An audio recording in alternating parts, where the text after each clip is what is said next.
the Behringer UM2 and the Behringer UMC22. What's the difference other than price? We're going to look at that in this video, plus we'll do some audio tests coming up. Welcome to Simple Green Tech, where we do tips, tutorials, and reviews to help you unleash your creativity. I'm Radio Zane, and in this video, we're going to be comparing the Behringer UM2 to the Behringer UMC22. And I've linked to both of these audio interfaces in the description below, just in case you want to check out more information and see the latest pricing. Both of these Behringer USB audio interfaces are basically the same. They're just made out of different material and have a bit different layout. First, let's look at the Behringer UM2. And the first thing you're going to notice is that it's a plastic shell around this. And it does feel kind of cheap, so if you're traveling with it, you're going to want to make sure that it's in a protected place so it's not going to get bumped around too much. Now on the front, you have your XLR input, and it's also a line input. So you can plug in your XLR microphones, but you can also plug in line inputs such as an external preamp or an external mixer, something along those lines. Then you have channel 2, which is your instrument input. So a guitar, bass guitar, something like that.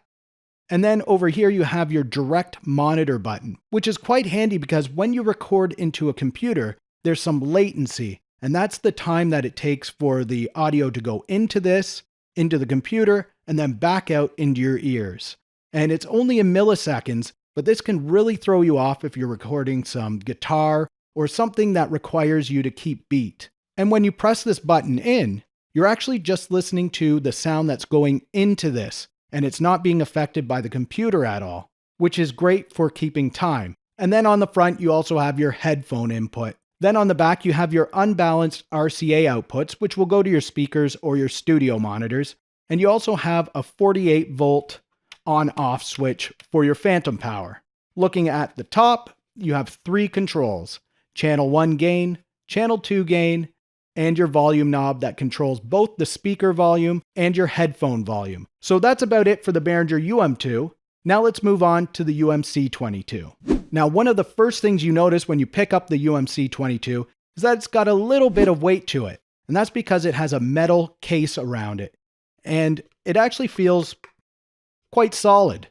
Then you'll notice on the front, one of the big differences between the UMC22 and the UM2 is where the controls are. So you have your channel 1 gain here, channel 2 gain there, and then your overall volume right here. But you still have your XLR and line input here, your instrument input there, and then you have that direct monitor button, just like on the UM2.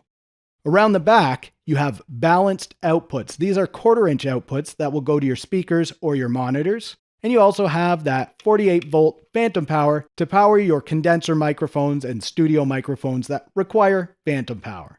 And that's about it for the differences here. Now on the inside, this one, the UMC22, claims to have Midas preamps.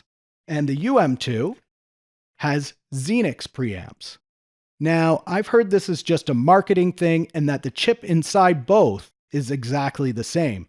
Now we're going to do an audio test and we'll hear if there's any difference in sound quality right now. All right, I now have the Behringer UM2 audio interface connected to the computer, and I'm using the Behringer XM8500 dynamic mic to record with. And the reason for this is because this is a fairly gain-hungry mic, which means we're going to have to crank the preamps up so we get a usable sound. So I'm just going to do a quick test with this, and then we'll connect the UMC22 and do a test with that. This is a test of the Behringer UM2 audio interface with the Behringer XM8500 microphone. The audio has not been edited. All right, we now have the Behringer UMC22 audio interface connected, and we have the Behringer XM8500 dynamic mic going directly into it. And the gain setting is about the same as what it was on the Behringer UM2. So let's test this out. This is a test of the Behringer UMC22 audio interface with the Behringer XM8500 dynamic microphone. The audio has not been edited. Now let's add the Triton Audio Fathead preamp to the mix, and we'll be able to turn down the gain level on both the UMC22 and the UM2. All right, I now have the Triton Audio Fathead connected directly to the Behringer XM8500 microphone, and you can see that right here on the microphone. That's the fathead right there. and we're connected to the Behringer UMC22 audio interface. So let's do the same test. This is a test of the Behringer UMC22 audio interface with the Triton Audio Fathead preamp connected to the Behringer XM8500 dynamic microphone. The audio has not been edited. This is a test of the Behringer UM2 audio interface with the Triton Audio preamp being connected to the Behringer XM8500 dynamic microphone. The audio has not been edited. This is a test of the Behringer UM2 audio interface with the Behringer XM8500 microphone. The audio has not been edited. This is a test of the Behringer UMC22 audio interface with the Behringer XM8500 dynamic microphone. The audio has not been edited. Alright, so I'm going to let you decide what you think is better. Really, the only difference is that metal casing on the Behringer UMC22 versus the plastic casing on the UM2. And the preamps apparently are different, but I'll let you decide from the audio recordings that we just did. Now, from a personal preference, I like the Behringer UMC22 just because I like the knobs on the front. I like to put my audio interface on a shelf, and this allows me to easily adjust those knobs. The only drawback, and this is on both of the audio interfaces, is that the 48-volt phantom power is on the back of the interface, and it's kind of annoying to get at if you have it on a shelf. Let me know in the comments below which interface you think is best for you. Maybe it's the UM2 because it's cheaper, and it's essentially the same audio interface, or maybe it's the Behringer UMC22 because you like the layout and the design. Let me know in the comments below.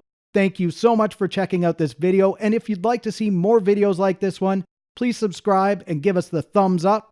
For Simple Green Tech, I'm Radio Zane, and we'll talk soon.